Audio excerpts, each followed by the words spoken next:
こんばんは。ワンワンワン。クエスト添削のね、時間がやってまいりましたと。じゃあ、いつも通り、超優秀な生徒からできますよ。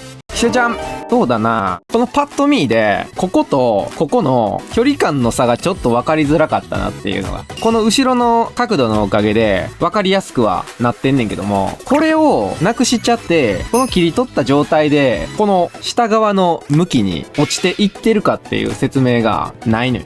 例えば、工夫の一つとして、少しでもいいからグラデーションをかけておくってするだけでも、手が下に行った感じが全然変わったと思うよね。あと、足も邪魔してる感じがするな。足を組んだ時に、こっち側の方が自然じゃない？こういうとこかな。すごい違和感感じるの。こんな感じだね。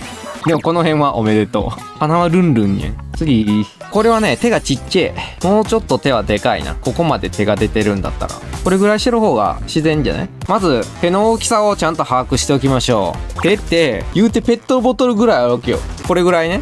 めちゃくちゃでかい人はペットボトル1本分ぐらい。小さいぐらいで、ペットボトル飲み口がない部分ぐらい。自分の手で顔隠してみたらわかると思うけど、これぐらいあんの。みんなもだって、おでこぐらいまで手当たるやろ。それぐらいあんのよ、実際人間の手って。顔より前に来てるんだから、顔の大きさぐらい大きくしても全然問題ないということ。これパッと見たらほら、めっちゃ手ちっちゃい。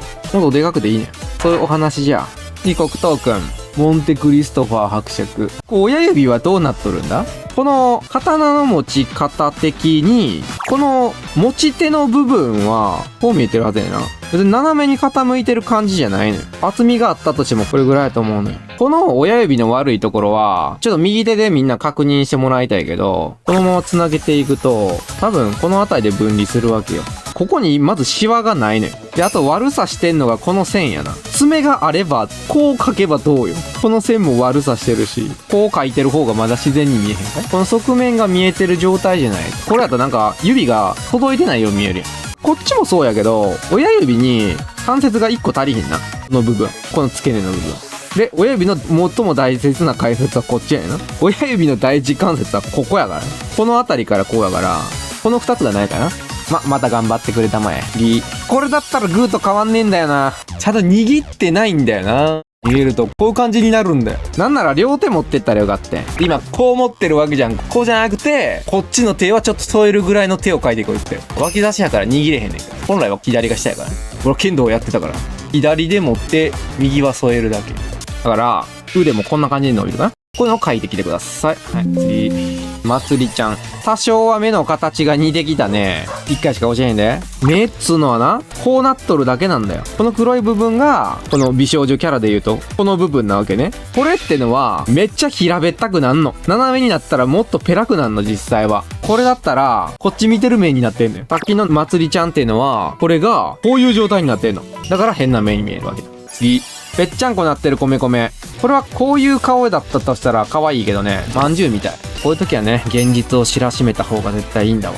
じゃあ同じ大きさにするで。だいたい同じ大きさになったやろ。こっちとこっちでこっちの方に似てるやろ。うちの名物わからすです。こういうこと。ほな次。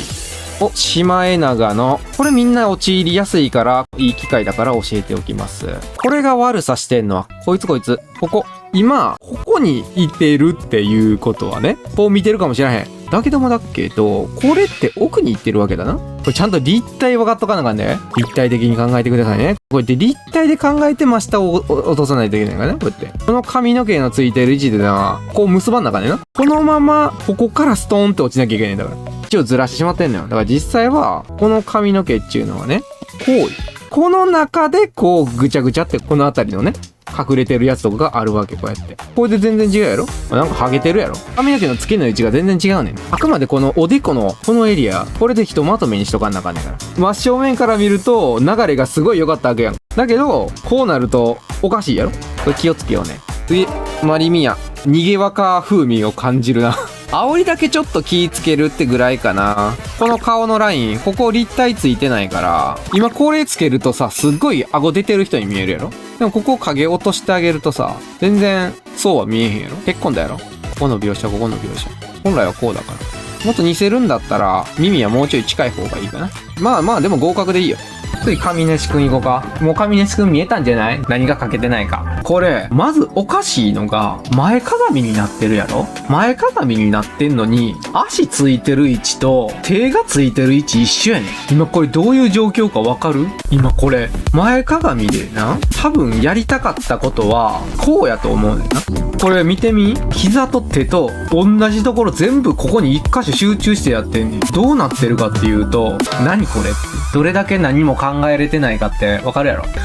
当たり前やねんけど、なぜこんなことに気づかないのかと。こういうポーズをまずやらない。服とかも全部真下に落ちていってんのよ。もっとおかしいのが、これで服とかが下に落ちてるんだったらいいねんな。地面はここやで。この坂又の地面ってこんなわけよ。でも、服が全部首の後ろ側に落ちてってんの。上西くんのこれの地面の設定って、ここのように見せかけて服はここ。どんだけおかしいことになってるか。もうおかしいよな。キャラクターの地面を考えながら。地面の形をちゃんと把握してたら、腕の置く場所とかも分かってくるよね。膝がこんなとこに置いてて、前かがみになってんねやったらもっと手を前に置かんなあかんよねとか。当たり前の話やねんけど、なんでできないのかっていうと、答えを見つけようとしてないから。横から考えたらなんて分かりやすいんだろう。人間描こうぜ。全部物理法則っていうのがあんねんな。人間の物理法則から飛び越えていってしまってんのよ。さっきからみんなが書いてんのは、人間ができないことばっかりしてんねん。だから、まずポーズをやってみたら自分はできるかなって、人のルールがあるんだ俺たちは。ルールを守ればいいんだよ。だから、あえくんは確かに上手やねんけど、まだまだルールが分かってないと。ここからパキって分かれてるっていうのがないのね。で、これだけやったら短く感じるやん。じゃあ、これなんで短く感じるのかっていうと、お腹のこれが書かれてないの。お腹の段差をグッグッと。お腹の圧縮を書くと、この隠れた部分が見えてくるの。今全部見せてしまっててんけど、この隠れた部分っていうのが書かれてなかった。ちょっと腰がこれ上に上がりすぎてっけど。さすがに短すぎた。足りない何かを参考のものとか本物を見て、大体が何か足りないパーツがあるはずやん。今回もそうや。胸板が足りなかったとか、普段見慣れすぎてるせいで足りてないものが曖昧になって。その足りてないところはどこなのか。今自分が書いてるもので足りてないものはどこなのかっていうのを見つけることができたら、すぐ違和感っていうのがなくなるかなと。でもその時に、細かく直してても意味がないのよ。人体っていうのは繋がってるから、一個直しちゃうと全部崩れてるから直していかんなあかんねんな。じゃあ、どうしたらいいかっていうと、やっぱ一個ずつ確認していくのがいいのよね。胸板 OK、腰 OK、へそ OK みたいな感じで。じゃあそっちの方が、あ、ここがなかったって言って、よく改善されるわけよ。だからなんか神谷市の人たちってさ、一から全部書き直したりするやろ。なんで全部書き直したんってなったりするけど、全部書き直した方が違和感なんか拭えるからね。ちゃんと理屈があるんだ。こんな感じやな。はい。じゃあ、さっくんね。絵に前後感を出すにはどうすればいいですか？いや、よく描けてる方やで。塗りの技術とか線の技術とかがまだまだなだけで、いや、よく描けてるよ。でも、なんでこれ前後感が出ないのかって話やねんけど、それはね、意識をしてないからだな。何を意識してないのか、この髪の毛の付け根から考えよう。今、付け根の位置、これってのは頭と同じ位置にあるわけやんか。じゃあ、次、順番を決めたいね、順番を。このイラストで一番前出てるってとこってなると、この肩やと思うよな。で、次、このあたり頭と一緒やん。ここって一緒やねんな。じゃあこれ下に行きました。じゃあ、これってどのあたりにあんの？この付け根あたりってどこにあんの？これって手前にこうやって来てんのか、それとも後ろに行ってるのか、どっちだ？こういうの考えなあかんねん。こいつも。後ろに行ってんねんな。でも、後ろに行ってるって思ってるかもしれんけど、ほら見てみこれ。今この見え方になってんねん。ということはみんなには前側に見えんねん。前側に行って、後ろ側行って、で、さらにここから前側に見えんねん、こうやって。かなりゲシュタルト崩壊してた。どっちって。どこってなってんねん。みんな。じゃあ次こっち側行くで。こっち側かって、今、体の傾きからして、左側が奥側になってるし、顔より後ろ側にあるから、顔よりこいつっていうのは後ろやな。もう片方のツインテールのやつ。で、こいつかって、ここから前に出てもうてんねん、こうやって。こっから前に出てんねん。だからお前もどっち向いてんねんってなってんの。お前後ろに行きたかったんじゃないのかいと。髪の毛の流れとかっていうので、全然その今どっちに向かって行ってんだろうっていう意識がタスくんの中で全くないの。だからこの髪の毛ってのは一番後ろにあるわけやから、隠すんじゃなくて後ろにないといけない。ちゃんとさっきみたいに分からへんねやったらちゃんと数字とか決めといて、この毛自体はもうだってこの背中側来てると思うよな、本来は。だからこの今後ろ側にある手より前にあるはずやねん、これが。だから前に持ってこやなあかんやな、これ。この付け根の位置は地面で言うとどのあたりになるんだろう。だってこれ体の真ん中ぐらいになんねんから、この辺から真下に落ちていってるやろ。だから本来このあたりに落ちてるわけ。こういうのを意識しなきゃいけないよというお話。ここでペタッとくっついて、ここから先っぽの黄色いのがついてるのかな。これで髪の毛の前後感が分かるようになったやろ。今自分の髪の毛がどの位置にあるのかとかっていうか、まあ書くものすべてやな。書くものすべてに対して今体のどのあたりにあるんだろう、床のどのあたりにあるんだろうっていう風に書いていきましょうというお話です。わかりました？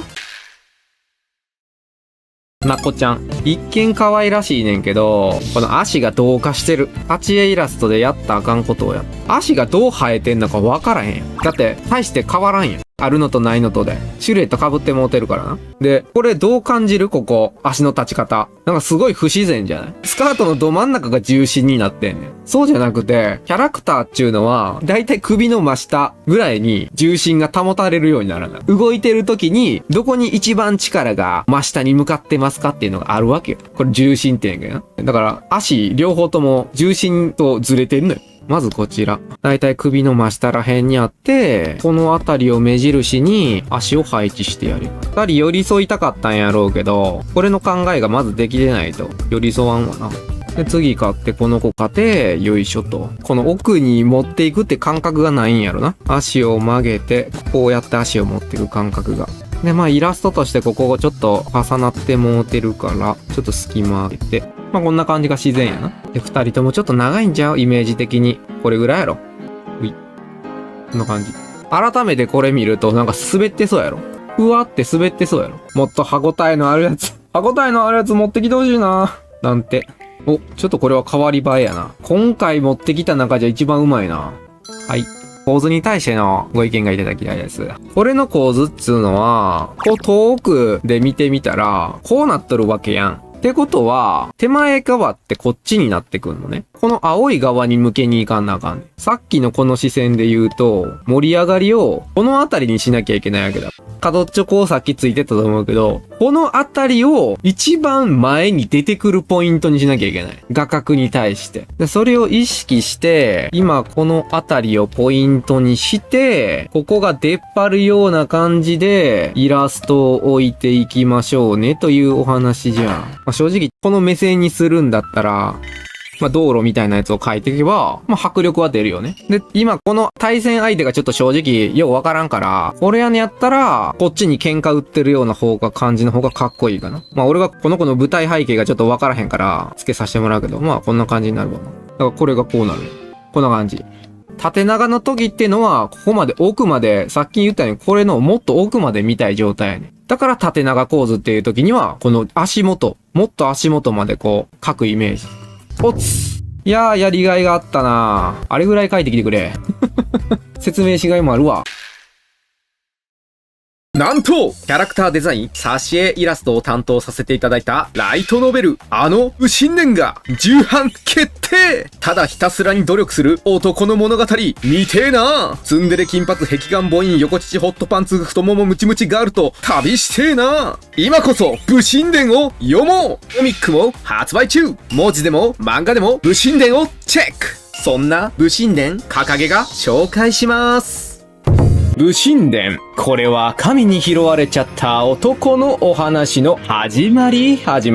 舞台はみんなが大好き、剣と魔法が飛び交うファンタジーな世界。そこで生まれちゃった主人公のトーマくん。このトーマくん、名家の長男の生まれで、勝ち組街道まっしぐらだったはず。だがしかし、名家で超必須能力、魔法の素質、皆無。跡取り息子がこれでは親父がブチギレ。トーマくん、その家を追放されちゃう。鬼ヶ島みたいなところに超危険地帯っていうのは分かってる。そこにポイって捨てられるわけ。そこで目覚めたトーマくん、ヒグマの群れに囲まれてしまいます。絶体絶命。一方その頃、めっちゃくちゃ引きこもってた神様がいてたわけ。なんで引きこもってたかっていうと、超武術に夢中になって、極めた頃には死にそうになってたの。俺はこんな武術に夢中になりすぎて、世界のことを何も見ておらんかった。わしの生きる意味とはってね、空でプカプカーと浮いてたわけよ。そこで見つけちゃったわけよ。ヒグマに囲まれるトーマ少年、待ってましたと。でもトーマ少年、やっぱ勇気ある子なのよ。ヒグマに囲まれようが、もう殴りかかに行くわけよ。勇敢にも立ち向かったトーマ少年に感動し、おじいちゃん、ヒグマをニコニコでボコボコにしちゃうのよ。トーマくんを助けちゃうわけ。メロメロなわけ。で、トーマくんを見てたら見るほど、こいつめちゃくちゃ才能溢れとんな。私の武術の遺産相続しちゃうってなっちゃったの。トーマくんも助けてくれておじいちゃん大好きなの。弟子になれって言われたら、もうなっちゃったわけよ。不神殿っていうのは、追い出された男の子が自分の能力を継がせたい神様に偶然出会ったことによって、最強の主人公、トーマくんが生まれたお話。そこで、ヒロインのツンデレ金髪壁眼母音横乳ホットパンツ太ももムチムチのリーズちゃんと出会っ